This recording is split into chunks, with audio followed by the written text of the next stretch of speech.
Hi friend, তোমরা সবাই কেমন আছো? আশা করি তোমরা সবাই ভালো আছো। আর দেখতেই পাচ্ছ আজকে ভিডিওটা আমি কোথা থেকে স্টার্ট করলাম। হ্যাঁ, ভিডিওটা আমি বাসে থেকে স্টার্ট করলাম। আমরা দেখতেই পাচ্ছ বাসেতে বসে গেছি। আর আমরা যাচ্ছি কোথায় সেটা তো থাম্বনেল দেখে আশা করি জানতেই পেরে গেছো তোমরা। তো আমরা যাচ্ছি হলো দীঘায়। তো দেখতেই পাচ্ছ ওদিকে শ্রেয়ানের বাবা বসেছিল আর এদিকে বসেছিল হলো শ্রেয়ান, তার পাশে বসেছিলাম আমি। বাসটা আমাদের ছেড়ে দিয়েছে ভোর একদম 5:30টার সময় বাস ছিল। তো একদম 5:30 বাসটা ছেড়ে দিয়েছিল। এটা হলো আমাদের বালেশ্বরের বাস স্ট্যান্ড। তো আজকে আমি বালেশ্বরের বাস স্ট্যান্ডটাও তোমাদের পুরোটাই এই বাসে বসেই দেখিয়ে দিচ্ছি। দেখে নাও আমাদের বালেশ্বরের বাস স্ট্যান্ডটা কিরকম। তো দেখতেই পাচ্ছ বাস তো ছেড়ে দিয়েছে। আর দেখো শ্রেয়ানকে দেখো একদম চোখে ঘুম, কারণ ও তো ঘুমায়নি বেশি ভালো করে। আমরা প্রায় সবাই 4টের মধ্যে উঠে পড়েছিলাম। উঠে মুখ টুক ধুয়ে ফ্রেশ হয়ে একদম লাগেজ আগের দিন গুছিয়ে সব রেখেছিলাম। তো তারপর ঠাকুর করে রওনা দিই। তাহলে চলো আজকে ভিডিওটা স্টার্ট করলাম এখান থেকে। দেখতে থাকো, আশা করি তোমাদের সবার ভালো লাগবে। আর যদি তোমাদের সবার ভিডিওটা ভালো লেগে থাকে অবশ্যই কিন্তু লাইক, কমেন্ট, শেয়ার, সাবস্ক্রাইব করতে একদম ভুলবে না। তো চলো ভিডিওটা আমি শুরু করছি, তোমরা দেখতে থাকো। আশা করি তোমাদের সবার ভালো লাগবে।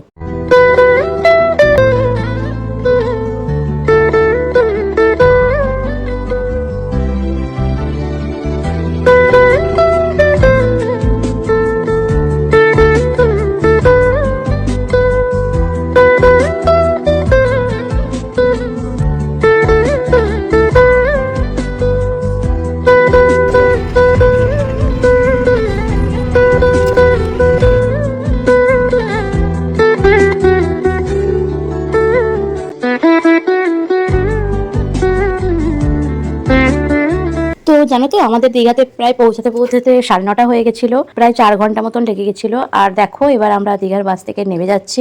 আর হ্যাঁ, মাঝখানে একটা স্টপেজ দিয়েছিল অবশ্য, কিন্তু সেটা তোমাদের সাথে শেয়ার করা হয়। কারণ হলো তখন বাসের টাইমটা এতটাই কম দিয়েছিল যে বলেছিল 10 মিনিট মতন দাঁড়াবে, আর 10 মিনিটও দাঁড়ায়নি, জানো তো 5-7 মিনিট দাঁড়িয়েছিল। ওই আমরা হালকা ফুলকা বিস্কুট, কেক এইসবই কিনে খেয়ে নিয়েছিলাম। তো দেখতেই পেলে আমরা একটা টোটো করে নিলাম। তো আমরা ছিলাম নিউ দীঘা। তো আমরা একদম নিউ দীঘাতে হোটেলের নাম করতেই আমাদের হোটেলের সামনে একদম নিয়ে গিয়ে দাঁড় করে দিয়েছে। তো দেখো আমরা যাচ্ছি। তো আমাদের হোটেলের নামটা তোমরা আশা করি দেখতেই পারবে একটু পরেই। এবার তোমাদের একদম ডাইরেক্ট রুমে নিয়ে চলে এলাম, কারণ এতটাই রোদ্দুর, তো ভিডিও করা সম্ভব হচ্ছে না, এতটাই গরম ছিল দীঘাতে। তারপরে আমাদের অনেকটাই লাগেজ ছিল, তো টোটো থেকে নেবে একদম ডাইরেক্ট হোটেল রুমে আগে চলে এসেছি। আমাদের ছিল এসি রুম, তো অসুবিধা হয়নি। রুমে এসে একটু ফ্রেশ হয়ে তোমাদেরকে ভিডিওটা দেখাচ্ছি। এরপরে হোটেলের পুরো ভিডিওটা তোমাদের সাথে অবশ্যই শেয়ার করবো।